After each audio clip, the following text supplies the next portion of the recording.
ভ্যালুগুলো হচ্ছে আসলে এক ধরনের গাইডলাইন। এই গাইডলাইনগুলো ফলো করে কিন্তু আমরা কাজ করি, আমাদের আচার আচরণের মাধ্যমে কিন্তু এই ভ্যালুগুলো ফুটে ওঠে। এবং দেখবেন যে এই ভ্যালু বা কোডগুলো কিন্তু আমরা বিভিন্নভাবে আমাদের মাথার মধ্যে ঢুকে গেছে, আমরা হয়তো জানি না অজান্তেই। সেটা কোনো একটা পরিবারের ক্ষেত্রে হোক, সেটা কোনো একটা প্রতিষ্ঠানের ক্ষেত্রে হোক। পরিবারের ক্ষেত্রে যেমন এক ধরনের ভ্যালু কোড বা গাইডলাইন থাকে, এটা একটা সেট থাকে। যেমন অনেক সময় অনেকে বলেন না যে এই তোমার পরিবার থেকে তোমাকে এটা শিখিয়েছে, তোমার পরিবার থেকে তোমাকে কোনো ভ্যালু দেয় না, তুমি এই পরিবারের ছেলে বা মেয়ে হয়ে কাজটা করতে পারলা।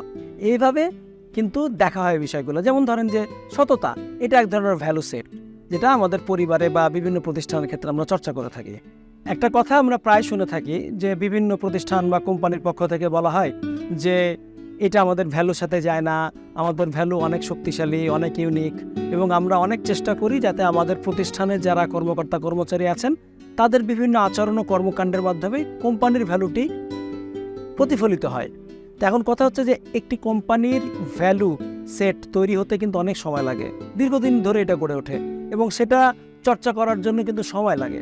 এখন প্রশ্ন হচ্ছে যে যে ছেলেটি বা মেয়েটি একদম নতুন আপনার কোম্পানিতে যোগ দিল, তাকে আপনি কিভাবে ভ্যালুগুলো শেখাবেন, তাকে আপনি কিভাবে আপনার কোম্পানির কোডগুলো শেখাবেন, সেটা কিন্তু একটা খুব জরুরি প্রশ্ন।